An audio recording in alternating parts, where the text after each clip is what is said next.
Hello, everybody, and welcome to another Tech Tuesday webinar. Today, we're going over demystifying Microsoft licensing in Azure, and we're joined today by Chris Shalda. He is one of our senior solution architects. So Chris is a very knowledgeable individual. I've had the pleasure of working with him, and I know a number of our customers and a number of people we work with, including our partners at Microsoft, are consider him to be a fantastic resource. So happy to make him available to everyone today to walk us through this presentation. But before he gets started, just a couple of housekeeping items. If you do have any questions, please go ahead and feel free to enter those in the chat. And at the end of today's webinar, we will be sending out a recording so that anybody who's in attendance who wants to look back at what we went over here today, or if anyone was unable to attend at the actual time of the recording, you'll be able to reference that. And really, without any further ado, I'm going to go ahead and hand it over to you, Chris, and let you walk us through the presentation today. All right, great. Thanks, Kevin. Yeah, so thanks everybody for joining. Today, we're going to talk about a topic that comes up a lot with my customers that I've dug into a lot and have some good tips and tricks, and hopefully going to provide a better understanding, more straightforward kind of view of how to deal with Windows Server licensing and SQL Server licensing in Azure. Just a little bit about myself. I cover both the Azure side of our business as well as modern workplace side with like Microsoft 365 from a solution architecture perspective. Work with a lot of customers across really the world, from small to large. So I've had a lot of different types of experiences helping lots of customers solve their solutions with the cloud. And I am volume license certified with Microsoft, and kind of have taken initiative, let's just say, of learning about the Microsoft licensing so that I can help my customers kind of guide them through some of these things. So hopefully I'll be able to provide some of that knowledge to you as well today. So today what we're going to cover, first we're going to go through what are the licensing options for Windows Server, SQL Server, and Azure. We'll talk a little bit deeper about how to best license those in Azure, some tips and tricks that I have in terms of how to calculate the quantities needed, and there's some conversion factors involved, just some other kind of tips I'll provide, and then also where Core Tech can help as well on your cloud journey. What we're not going to cover today, and I'm thinking this might be a secondary webinar kind of part here, is that I'm not going to cover how we're going to apply the actual Azure Hybrid Benefit to Azure VMs or PaaS. Like I said, we could probably do that later at a different episode here. And not going to go into all the steps required to ensure licensing compliance. So don't take this as like gold and this is gospel of like everything you have to do. You still need to make sure you're kind of covering all your bases, all the rules that you need to adhere to, but this is meant to be guidance. I'm not going to talk about Windows 10 licensing today or the Azure SQL kind of VMs, registering those with the Azure SQL kind of management plane as far as management and licensing goes there. But like I said, stay tuned. We may have another episode. I'll cover all those, and just not enough time today.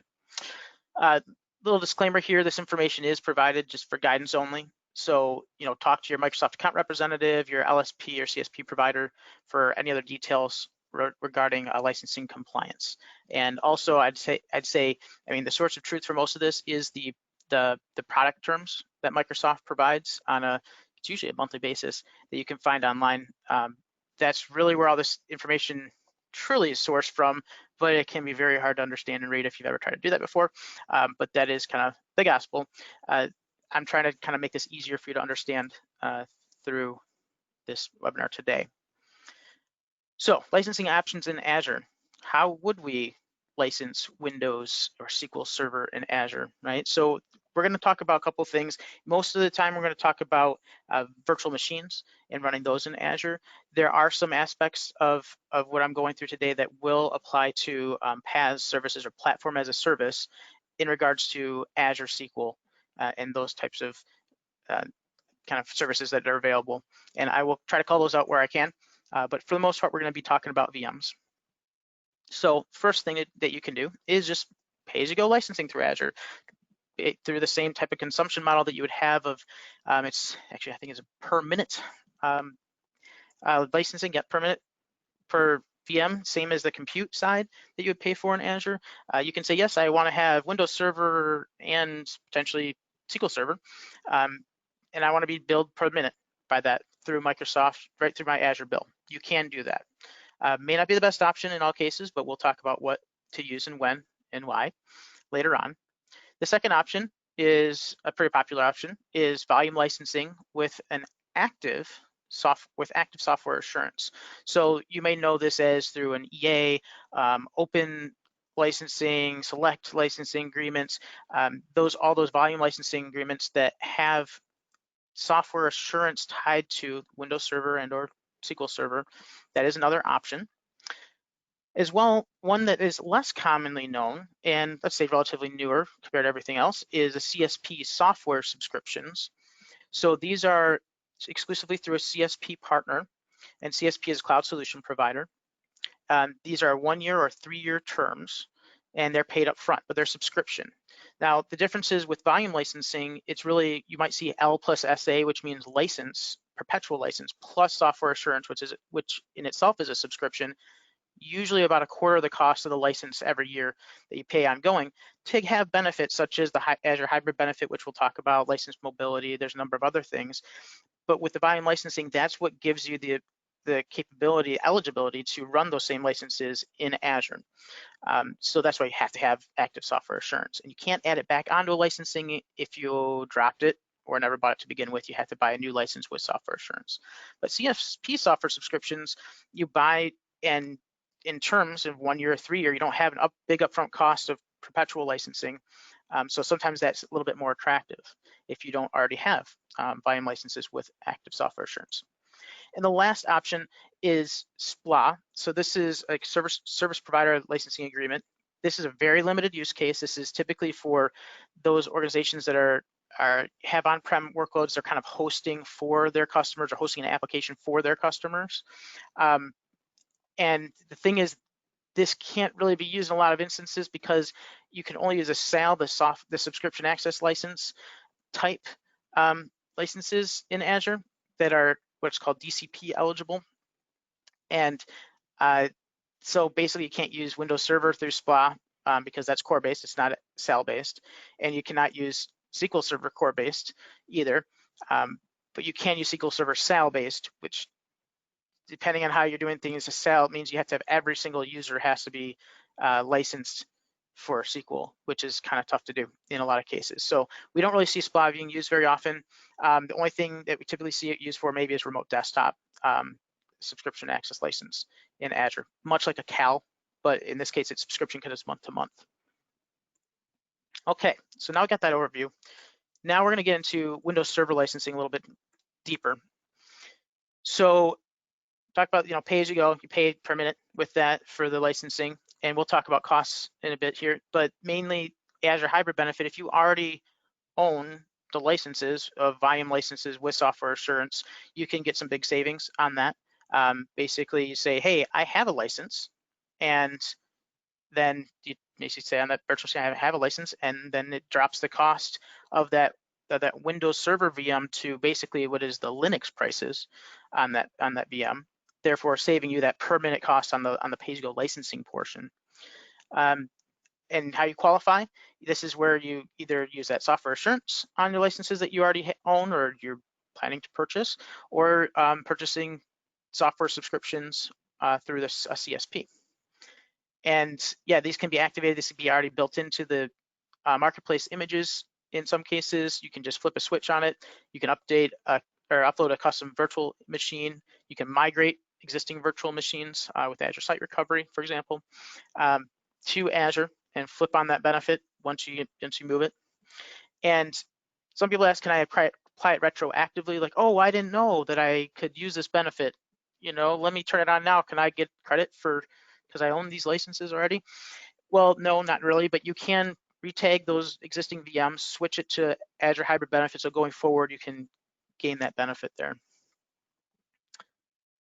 So this is giving you like kind of an idea of the savings here. So this is giving an example. I believe this was like a D2B2 VM, and showing you over the course of a year that without the Azure Hybrid Benefit, basically you're paying for the Windows Server licensing and the VM compute component about $4,400 a year. if you were to enable Azure Hybrid Benefit because you already own the licenses or you're going to be purchasing them through software subscriptions, let's say, then really it's only $2,200 a year for the compute itself. So it can be a significant savings, about 40% in this case. It does vary by virtual machine size and type. And here's another view here. So in addition to that, you see the first, pay-as-you-go, relatively save 40% with an Azure Hybrid Benefit for Windows Server added to that.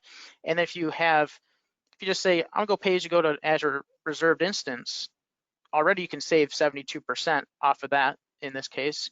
And if you add that together with the Azure Hybrid Benefit, now you're looking at like an 82% discount over, with a 3-year Azure Reserved Instance versus if you were to do pay-as-you-go. So it definitely makes sense to look into this to see if there's a fit here, both for Azure Hybrid Benefits and Reserved Instances. Now, let's say you do already have volume licenses today, and you want to say, all right, well, I'm going to apply those to VMs that I'm either going to be moving to Azure or are going to be spinning up, or maybe they're already there and I didn't realize I could use this benefit. So how this works is if you have software assurance, that's kind of the caveat the whole time here with volume licensing, software assurance, you're going to hear that a lot. You'd either have Windows Server Data Center or you'd have standard. So these act a little bit differently, and typically how they're sold is you'll get a 16 core, like basically 2-product license. They're basically going to all core licensing now. On-prem, you'd have 16 cores, and then you'd add 2 cores in additional 2-core packs, basically. But what you do is you take however many cores you have, and let's just say it's a single 16-core pack, and that will work for 16 cores in Azure for up to 2 VMs. So what that means is basically you have to divide all of those cores up into how many packs of 8 do you have. So in 16 cores, I have 2 packs of 8, so I can run up to 2 virtual machines with that. Now, what's different about data center and standard is that it's an and versus an or situation, I usually refer to as. With data center, you can run those virtual machines that you're running on-prem as well, and virtual machines in Azure with the hybrid benefit. So you use them kind of concurrently in a way. That's the benefit of data center. And with standard though, it is an or situation. So you can run those VMs licensed with standard, Windows Standard on-prem, or you can run them in Azure. So an either or kind of scenario there. So that's the difference. If you were to have data center, you do have a little bit extra benefit there and can continue to use those on-prem. So this is kind of how this works, where if you were to have different scenarios, when I said everything's kind of an 8-pack, whenever you think of Windows Server licensing in Azure, think 8 packs always. So if you had a VM that needed 16 cores in Azure, well, obviously one 8-pack is not gonna cover you. So you would need to have two 8-packs, right? So a 16 vCores. So that would cover that. If you have 2 VMs and each of them is 8 cores each, well then you're covered with that 16 core pack, right? You just split those up. That would be fine there. And example 3 is if you have anything that's less than 4 cores or less than 8 cores, it is minimum 8 cores per VM in Azure in order to, with Windows Server licensing, that you have to apply. So if it's 2 core or 4 core, you still need to have 2 8 packs basically for that. And if you're going larger, right? So you have a 32 core on the right side there, you would need to have 4 of those, the 8 core packs or 2 of the 16 core packs, right, for that. So they basically, you can stack the 8 core packs up and you have to have at least 1 8 core pack per VM in Azure. All right, so here's your other option, Windows Server software subscriptions. Now this is only through a CSP, and this is gonna be somewhat similar to what I was talking about with volume licensing. These come in 8 core packs as well. Same idea, minimum one pack per VM, and you can stack those packs for a single VM if you have more than 8 cores. This does only come in standard edition. It does not come in data center. In a lot of ways, it doesn't really make any difference because if you're only going to be using this in Azure, well, data center, kind of you're not getting your biggest bang for the buck because data center costs more. And you get the same benefit in Azure. You just obviously don't get the on-prem benefit with standard edition if you're going to put it in Azure. Like I mentioned before, 1 or 3-year license term that is paid up front. And it can be used for on-prem Windows Server workloads as well. if you wanted to kind of consolidate your licensing into one type and it made sense to just use standard on-prem, you could use those, again, either or, on-prem for an 8-core pack or in Azure for that same 8-core pack. Okay, so that's Windows Server. All right, so SQL Server now that we're going to get into. This is similar to Windows Server, but there are some specific differences here. There is an Azure Hybrid Benefit for this. Specifically, the Azure Hybrid Benefit is when you're referring to what is the SQL PaaS services, Azure SQL Database, Azure SQL Managed Instance. Officially, it's called License Mobility when you're using it for a SQL VM in Azure, but essentially it works the same way. The idea here, this is much like Windows Server Standard, where you can only use it in one place at a time. So you can use these cores for SQL licensing on-prem or in Azure. But what is different here is that it is a one-to-one. It's not this conversion minimum 8 cores type of thing. It is typically a one-to-one. It's just a minimum 4 cores per VM that have to be assigned with SQL licensing. And then it goes up by 2 cores, 2-core packs basically after that. But if you have, 16 cores of SQL Server on-prem, it'll go to 16 cores. Or if you have 4 cores on-prem, it'll go to 4 cores in Azure. So it is more of a one-to-one when you talk about that way. Not many times you have to bump up your SQL licensing to get to Azure. And it is significantly less expensive than AWS because AWS doesn't have that same capability unless you go on dedicated hosts on their side, which do cost more as well to run. So another thing too is that for highly virtualized workloads where you're using some of the unlimited virtualization benefits, especially with Enterprise Edition, this does translate pretty well to Azure, where it is still like a one-to-one from a core to core. So you still get to take advantage of a lot of that benefit there, where if you had, 24 cores assigned to a whole physical host, and you can use all 24 of those cores in Azure, and you can split them up how you want to. With the Azure SQL database options, you can actually take those Enterprise Edition licenses, you can convert them to Standard Edition, essentially, where Enterprise licensing usually it ties to business critical one-to-one when you talk about Azure SQL. And then there's general purpose as well. So you can get 4 general purpose cores for every one, basically enterprise license core that you have. So depending on where your target is in Azure, you can you have some flexibility there if you already own the enterprise licensing. You can't go the other way. You can't say, hey, I've got 4 general, I've got 16 standard licenses. Can I get 4 enterprise? It just doesn't go that direction.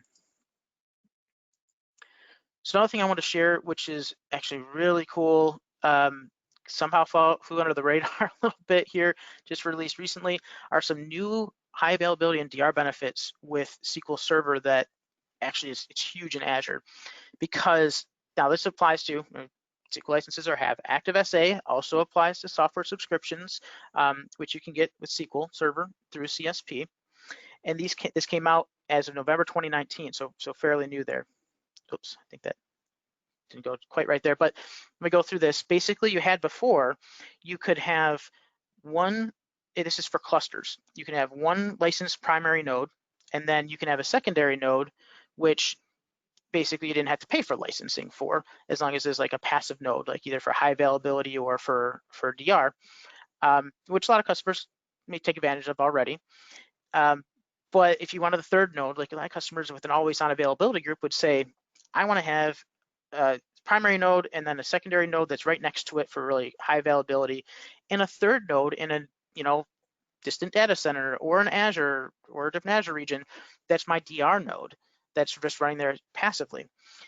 But you'd have to pay for that third node prior to November 2019. Well, this is what's new.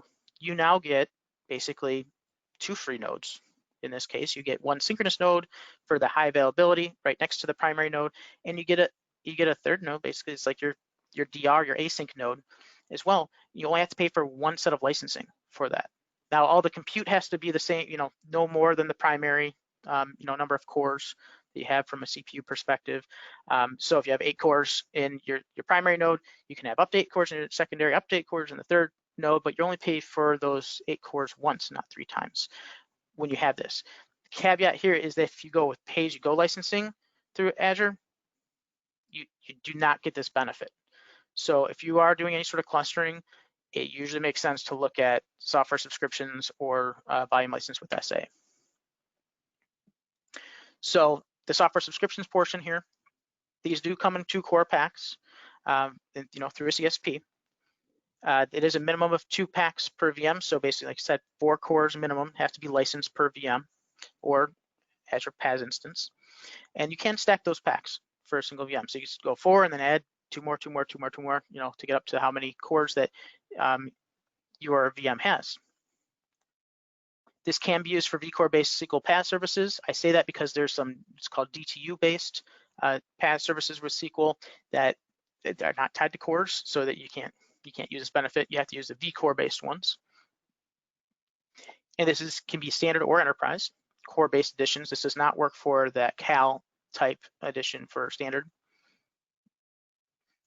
And 1 or 3 year license term, like before I said, with Windows Server paid up front. And this can also be used for on-prem server workloads. Okay, so when should I use the Azure Hybrid Benefit for Windows Server or SQL Server, right? Well, basically almost always.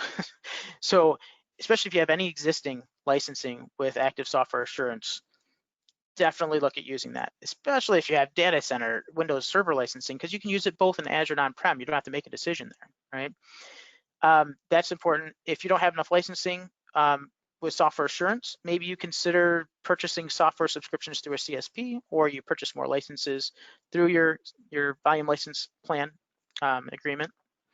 But you may not want to use AHB, the Azure Hybrid Benefit, and stick to the pay-as-you-go if you have some temporary or periodic workloads with an unknown lifetime or scale, ones that are getting created quickly and destroyed. A lot of times, like deep learning and machine learning, if you're spinning up batches of VMs, that type of thing, may not make sense. Make sense to just do the per minute costs for those ones. So what about PaaS, right? Platform as a service. Well, when you move an IaaS, an infrastructure as a service workload, which is on a VM, to PaaS, you no longer need Windows Server licensing, because it might be Windows Server in the background somewhere. It is kind of wrapped in the cost there. There's no AHB with that, so you don't need to worry about the Windows Server licensing anymore there. For SQL PaaS, I already kind of mentioned this already, you can apply that Azure Hybrid Benefit to the core-based Azure SQL services, so that you're going to see Azure SQL Single Database, Azure SQL Elastic Pool, Azure SQL Managed Instance. Those would all qualify for the core-based type licensing, where you can apply Azure Hybrid Benefit. And same rules apply there, right? For minimum 4 license cores per PaaS instance. All right, so a lot of information there, I know. What I do want to show you a couple things, this getting into some of the tips and tricks here around how do I figure this out? How do I know what my savings are here? Well, I'm going to pull over a browser and kind of give you an idea here. Now, I gave you a couple links here. So aka.ms/Azure Calc, aka.ms/AHB. That brings up respectively this tab I have here for the pricing calculator for Azure, and this tab for Azure Hybrid Benefit. So it's little shortcuts. I use this top one like all the time. Very useful to getting to this pricing calculator. And so what I did here is I just added a virtual machine to an estimate, and it just starts building your estimate. So you decide what region you want to select, what operating system. So let me just start with, usually just shows just Windows here, as we're going to talk about Windows. Let's just start with a smaller VM size here. This is DS2v2 and 1 VM, 730 hours. So now we see down here, it's going to give us some options. Say, okay, here's our compute.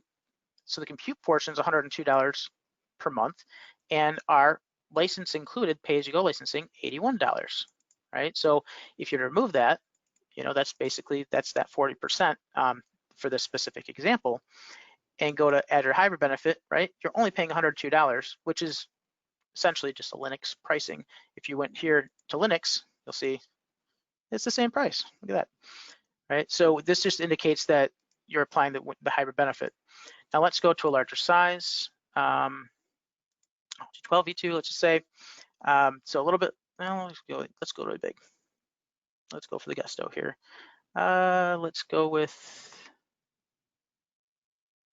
even larger. There we go. Let's go D32 V3. So here you're going to see, right, this is still about that 40%. We can remove that off of here.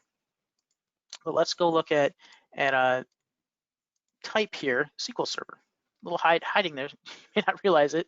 Hit SQL Server, and then you're going to have the option of which license, Web Standard or Enterprise. The only two that are applied for the Azure Hybrid Benefit are Standard and Enterprise. So you see there's another option here. If you were to already have your own licenses for SQL Enterprise, you're paying SA on those, you hit this button, and I mean, that's so you don't have to pay an extra $8,700 a month, right? You say, yep, I've got licenses already for that, or I'm going to purchase licenses through a software subscription, so I don't have to pay that per minute cost. And then you can do the same thing, either or, they're independent of each other, because it all depends on what licenses you have or you're going to purchase. And you'll see also here is just really interesting. They show a 1 year and 3 year reserved instances that you can select and show 30% discount or a 57% discount here. What's interesting about the reserved instances is now you can pay those monthly. You can pay them upfront if you'd like to. Most customers like to pay them monthly for that term. So that's a quick and easy way to kind of compare costs of with or without Windows licensing, software and SQL licensing with pay-as-you-go. And the other tool here is the Azure Hybrid Benefit Savings Calculator. You'll see here Windows Server VMs, SQL Server VMs. This is just a live kind of option here. You can select what your, let's just say ECS2, and what your instance size is. And here you put in the number of core licenses that you own that are covered with active software assurance, or Windows server subscriptions. So that's those software subscriptions with CSP. You would just add all those up. How many do you have, right? So I have, let's say I have 56 of them, right? Or let's just go with 64, right? I had 64 of them, and see what it did here? Basically divide it by 8, and says you have 8 of these size VMs that you can run, because these are 8 core VMs. If we say 4 cores, it's still 8, because remember, it's minimum 8 cores per VM to license. Go to 16, this go to 4, yep, you can license half as many, right? So this is another nice tool. If you do some quick calculations, they even tell you some estimates over here. Do the same idea with SQL Server VMs and SQL Database. All right, so I'm gonna get wrapped up here shortly. A couple more tips. So when do we use the CSP software subscriptions? I alluded this earlier, like if you don't have any volume licensing, right? If you don't have any active SA on Windows or SQL Server, that'd be a good time to use CSP software subscriptions because you can save a considerable amount. And also when you're using pay-as-you-go Azure licensing, and if you run a Windows VM for more than 2 months in a year, typically you're going to save money with Windows Server software subscriptions. So, I mean, that is like, you can think about this, I've seen as much as like 80 or 90% discount on overall Windows Server licensing versus pay-as-you-go when you go with Windows Server software subscriptions. It depends on the SKU, but it's pretty aggressive. So that is something to look at that can save a lot of money. For SQL Server, it's less aggressive as a discount versus pay-as-you-go. So it's usually when if you're running more than about 11, it's closer to like somewhere in between 10 to 11 months a year on SQL Server, just letting it run for that long, then the software subscriptions will save you some money. If we're talking about a single VM here, remember I said single VM? Now cluster-wise, well, divide that by 2, divide that by 3 in terms of the number of months that you're running, right? Because that's, if you have a cluster and you're running pay-as-you-go licensing, you're gonna have to pay for all of those cluster nodes with pay-as-you-go. But if you do software subscriptions, or again, if you have volume license with SA, you can have that secondary and DR node, the HA and DR nodes paid for by the primary license. So that's a huge benefit to take advantage of and to get additional availability, because all you have to do is pay for the VM compute underneath for those other ones. All right. So some other tips and tricks. SQL Server, if you need a relatively high amount of RAM, but not all the CPUs provided in certain VM SKUs, you can select a VM SKU that is a constrained vCPU compatible capable SKU. So for example, you'll see this by a a dash here, like a -4, so E16-4. E16, because I know this, 16 means there's 16 cores in this particular family, or this SKU. -4 means it's only showing 4 cores. So it's hiding the rest of the cores from the operating system, which means you only have to license those 4 cores. You don't have to license all 16 cores here if you don't need them, right? Because a lot of times SQL Server is a lot more RAM heavy than it's CPU heavy. So that's an interesting strategy there. If you're not finding the right kind of mix of a ratio of CPU to memory there, and you need a lot more memory and you don't want to pay all those licensing costs for the CPU if you're not even using it. So that's a huge tip there. Another thing, use SQL's Developer Edition. It's free for non-prod workloads on VMs. It doesn't work for PaaS, but for non-prod workloads, definitely take advantage of that. It's a free download. You can install it manually, or even better, use the image that Azure provides with it already installed. It already has a SQL Developer VM image on it, right from the marketplace. For Windows Server, so if migrating Windows Server to Azure via Azure Site Recovery, you can select AHB licensing when performing that migration, basically that failover task at the end, so it automatically will show up as hybrid benefit enabled. If you're on EA, you can deploy what's called BYOL, or bring your own licensed Windows Server images right out the gate, and basically that just has HB automatically selected by default. But don't fret if you're not on an EA Azure type subscription. You can deploy pay-as-you-go Windows Server images. You just flip a little bit. You flip a bit to AHB after you deploy those, or anytime you want to after you deploy them. All right, so a couple things here, just how to get started here. Something I always like to recommend is if you're getting started or you haven't gone through this before, you're already in Azure, look at the cloud adoption framework that Microsoft provides. It is very, very good guidance to ensure that you are doing things in a scalable, reliable, cost-effective, secured, governed, well-managed way in Azure. Always worth a good review if you're already in Azure, and good place to start if you haven't. That's something that we usually help a lot of customers with. And if you didn't already know, CoreTech Services, we are a direct CSP. So we work with a lot of our customers through our CSP program. We provide Azure subscriptions to them. They own their subscriptions, can have full ownership on those. We just handle the billing, subscription support, and technical support. We provide advisory services. A lot of times I'm doing that for my customers around architecture and questions around licensing and how to be most cost optimized. What's the next thing you're going to be doing in Azure and modernizing? We actually won an award from Microsoft this past year. It's Partner of the Year award for North America for advisory services, and that's tied to that actually. So out of all of North America, we did win that, which is great. We really want to partner with our customers and help them on their cloud journey. That's the intent here. We provide, we've already purchased Microsoft Premier support that we will use on your behalf. When you have a ticket that needs to be open, we will open up a Premier ticket for you, and a lot of other great benefits. We are an Azure Expert MSP as well, which just means that we've been validated by Microsoft through third-party audits, getting certified, showing that we have Premier support, and a number of other things, that we are one of the top Azure partners in the world. I think still maybe 60 to 70 of partners have this distinction today, and something that we're very proud of, worked very hard to get, but really we've had to have demonstrated the skills necessary for this designation. So I'm going to go to questions here. So we're going a little bit over, lots to cover. That's why I had to break this probably into 2 parts. Let me just take a look here and see what we have. Okay, so here's one. So if I have licensing today, licensing with software assurance today, but I need to stand up more VMs in Azure, should I purchase more licenses with software assurance or go with software subscriptions? So some of that depends. Just know that if you go with more licenses with software assurance, typically that means you have to buy the perpetual license like upfront, so it's a bigger upfront cost, and then you have that software assurance that you have to pay yearly after that. It's going to be more upfront.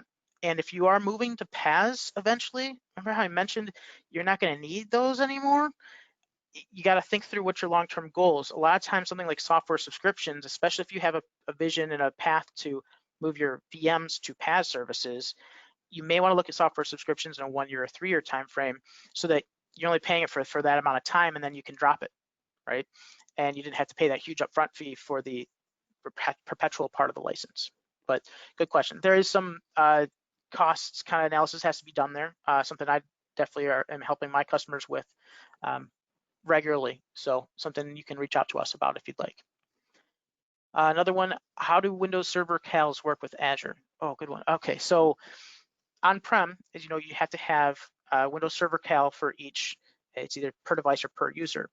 What's interesting is that if all of your workloads that touch basically Active Directory and Windows Server, you know, basically any users or devices hit all those workloads, if all those workloads are in Azure, the server CALs are actually covered. There's no additional, you don't need to buy CALs for those.